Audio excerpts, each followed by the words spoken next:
Bismillahirrahmanirrahim. Assalamu alaikum student. Today I'm going to solve exercise 10B question of Oxford Mathematics T1 8th edition. Before starting these questions, I request you please subscribe my channel and press the bell icon button. Let's start question number 8 in the figure AC, EG, FT and GC are parallel lines. ABD 46 degree, DFE 52 degree, FCG 72 degree. Find CGF. देखें यहाँ पर ये हमने angle CGF calculate करना है और ये CGF angle line CG और EF लाइन के बिटवीन फॉर्म हो रहा है। यहाँ पर नोट करें कि जो CG लाइन है ये पैरेलल है DF लाइन के और ये लाइन EG इसकी ट्रांसवर्सल लाइन है। अगर आप नोट करो कि ये जो पैरेलल लाइन है DF और ये ट्रांसवर्सल लाइन EG के बिटवीन एंगल 52 डिग्री है और ये एंगल लेफ्ट साइड पे अपवर्ड डायरेक्शन में फॉर्म हो रहा है। और इसी वे से अगर हम देखें कि जो दूसरी पैरेलल लाइन CG है इस पैरेलल लाइन और इस ट्रांसवर्सल लाइन के बिटवीन लेफ्ट साइड पे अपवर्ड जो एंगल बनेगा वो भी 52 होगा क्योंकि वो इसका कोरस्पॉन्डिंग एंगल कहलाएगा। तो यहाँ पर हम लिखेंगे कि angle CGF equal to 52 degree और रीजन लिख देंगे corresponding angle of parallel lines.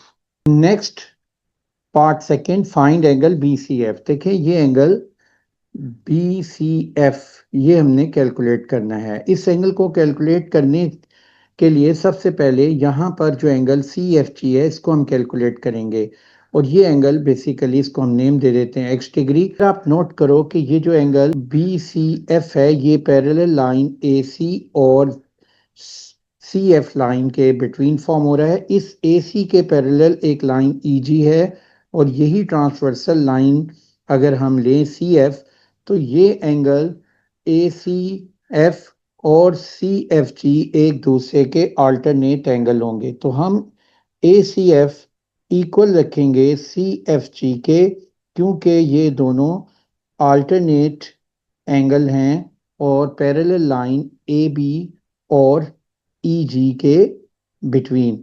और अल्टरनेट एंगल हमेशा इक्वल होते हैं। और कैसे ये अल्टरनेट हैं, अगर आप नोट करो कि ये जो एंगल ACF है ये पैरेलल लाइन के लेफ्ट डाउनवर्ड डायरेक्शन में है और ये एंगल इस पैरेलल लाइन के और ट्रांसवर्सल के राइट अप है। तो ये लेफ्ट डाउन और राइट अप यानी ये अल्टरनेट एंगल हैं और अल्टरनेट एंगल हमेशा इक्वल होते हैं। इसके अकॉर्डिंग ACF इक्वल हो जाएगा x डिग्री के। और ये एंगल x डिग्री हम कैसे कैलकुलेट कर सकते हैं, अगर आप नोट करो कि ACF एंगल x डिग्री और 72 और 52 डिग्री ट्राइंगल AFG में लाई करते हैं। तो AFG ट्राइंगल का के तीनों एंगल का सम 72 plus 52 plus x degree equal है 180 के।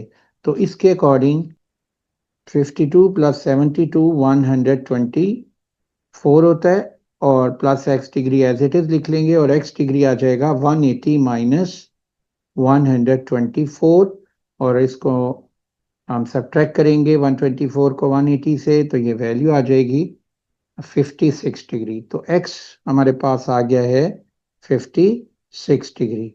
अब नेक्स्ट है part third, find reflex angle BDF। देखिए ये BDF एंगल रिफ्लेक्स एंगल होगा जो कि 180 से ग्रेटर है।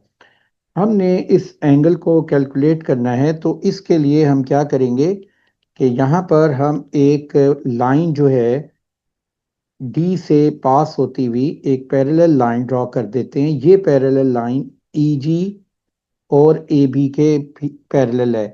तो ये जो लाइन है इसको हम नाम दे देते हैं KL का। अब इस लाइन में जो एंगल BDF है उसको हमने कैलकुलेट करना है। तो नोट करें कि जो BDF एंगल है वो अगर इस लाइन के ये लाइन के एल पैरेलल है EG के तो ये जो एंगल है इसको हम D1 नाम दे देते हैं और जो ये रिमेनिंग एंगल है इसको D2 दे देते हैं, तो ये इक्वल है D1 प्लस D2 के। तो अगर हमारे पास एंगल D1 कैलकुलेट हो जाए और D2 कैलकुलेट हो जाए तो ये D एंगल कैलकुलेट हो जाएगा। तो D1 एंगल कैसे कैलकुलेट होगा? नोट करो कि D1 और 52 जो हैं को इंटीरियर एंगल हैं, ये पैरेलल लाइन के एल और ई जी के जो को इंटीरियर एंगल होता है उसका सम 180 होता है। तो यहां पर हम लिख देते हैं को interior angle of parallel line KLNEG and D1 plus 52 equal to 180। तो D1 आ जाएगा 180 माइनस 52, तो ये वैल्यू आ जाएगी 128। अब हम इसका सेकंड एंगल D2 ले लेते हैं और इसी वे से जो D2 एंगल है ये और 46 एंगल है, ये दो लाइंस पैरेलल लाइन AC और के एल के बिटवीन है। तो यहाँ पर ये हमने मेंशन कर देते हैं कि co-interior angle between parallel line A C and K L, और इनका जो सम होगा वो भी 180 के इक्वल होगा। तो ये D2 इक्वल आ जाएगा 180 माइनस 46, और ये वैल्यू आ जाएगी T2 इक्वल टू 134। और अब हम एंगल BDF कैलकुलेट कर लेते हैं जो इक्वल है D1 प्लस T2 के, और D1 है 128 और D2 है 134, और ये आंसर आ जाएगा 162।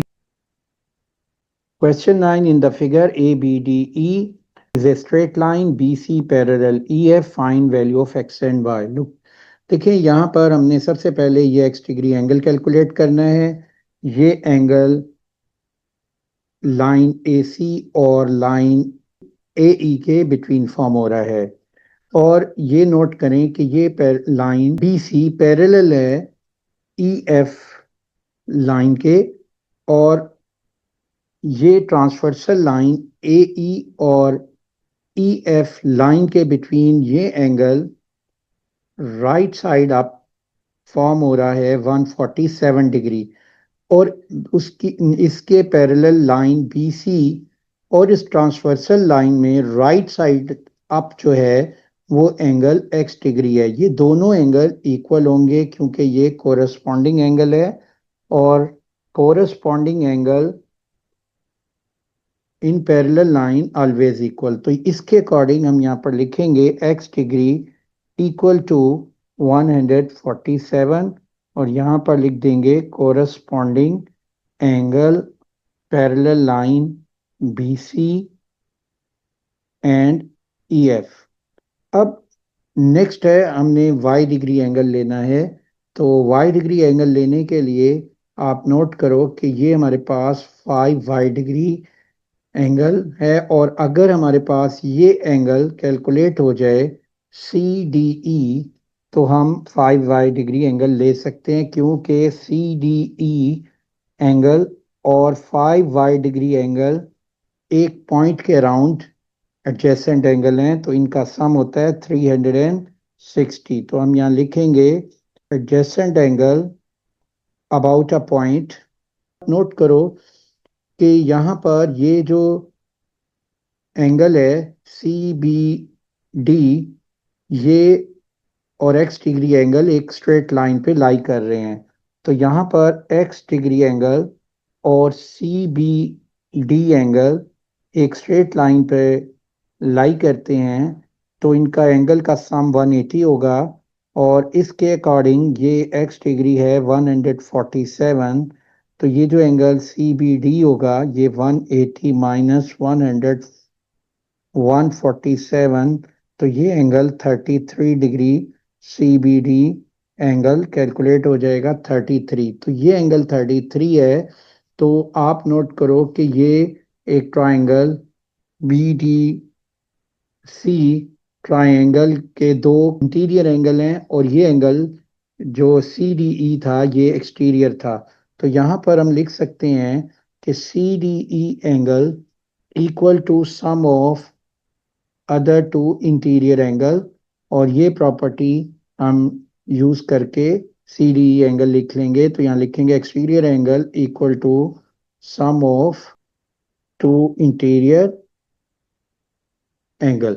और ये सी डी ई की वैल्यू यहाँ पर आ जाएगी 65 डिग्री। और अब हम इस इक्वेशन 1 में इसको सब्सटीट्यूट कर देते हैं, तो यहाँ पर हम लिखेंगे C D E plus 5y equal to 360, 65 plus 5y equal to 360, 5y equal to 360 minus 65, and this is 295, and y will be equal to 295 divided by 5, and this is equal to 59. Here x degree is 147 and y is 59.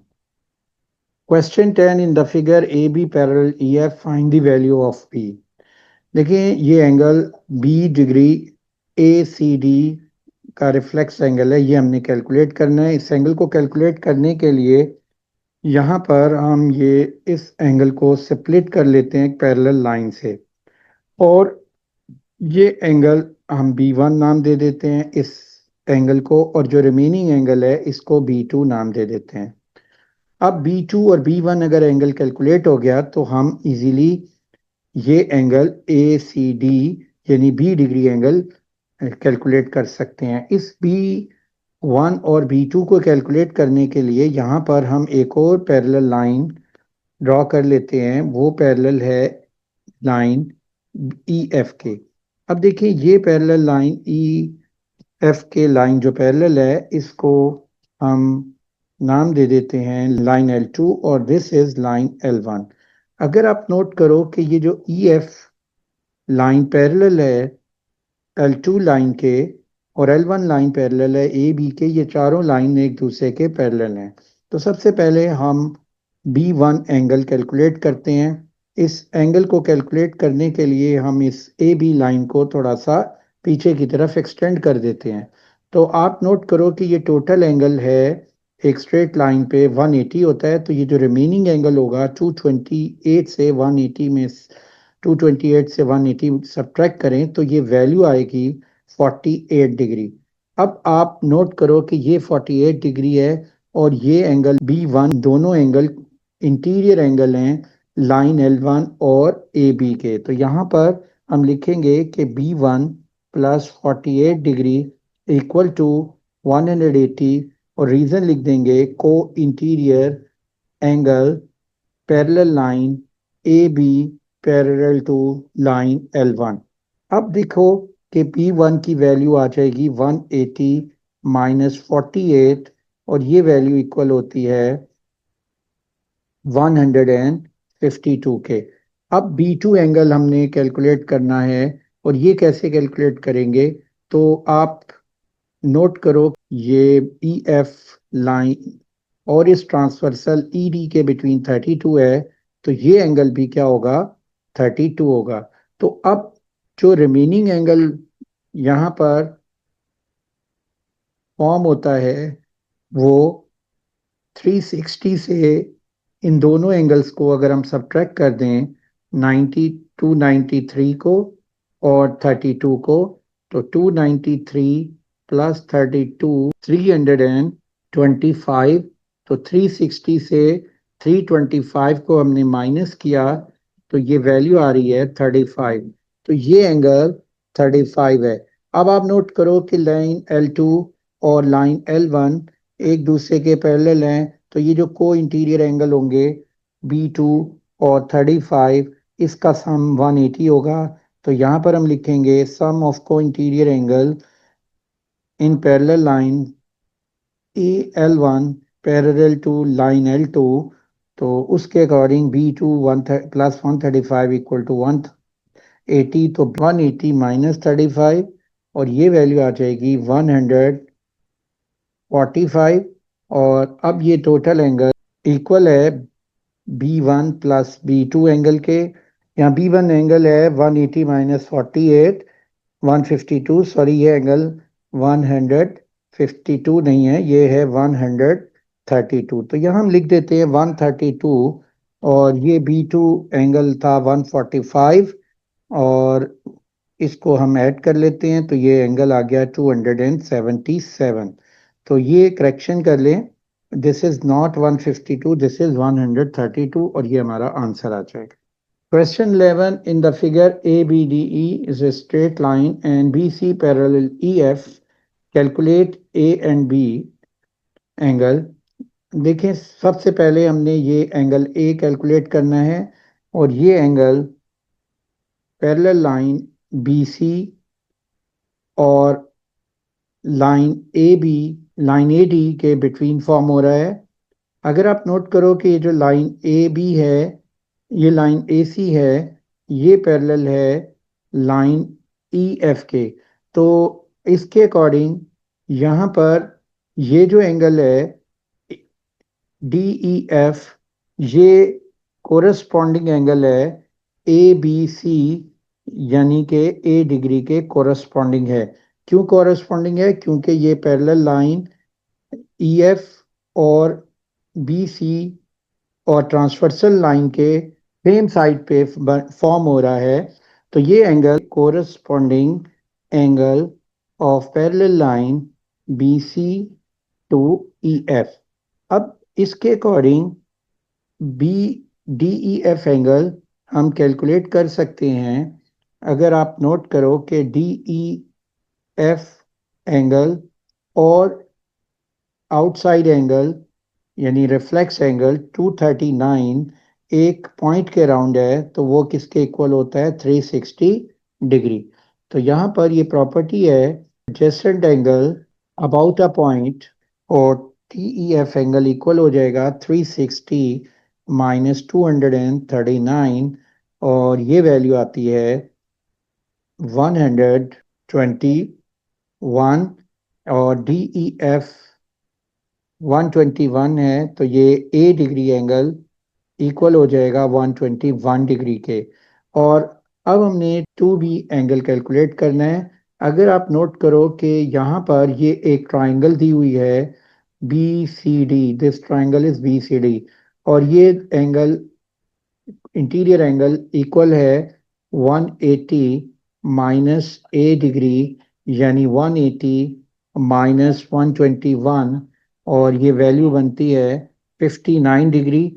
तो ये angle है 59 degree और ये exterior angle है इस triangle BDE BCD का। तो यहाँ पर हम लिखेंगे in triangle BCD angle 2B equal to 23 plus 59, and reason is exterior angle equal to sum of other two interior angle in a triangle.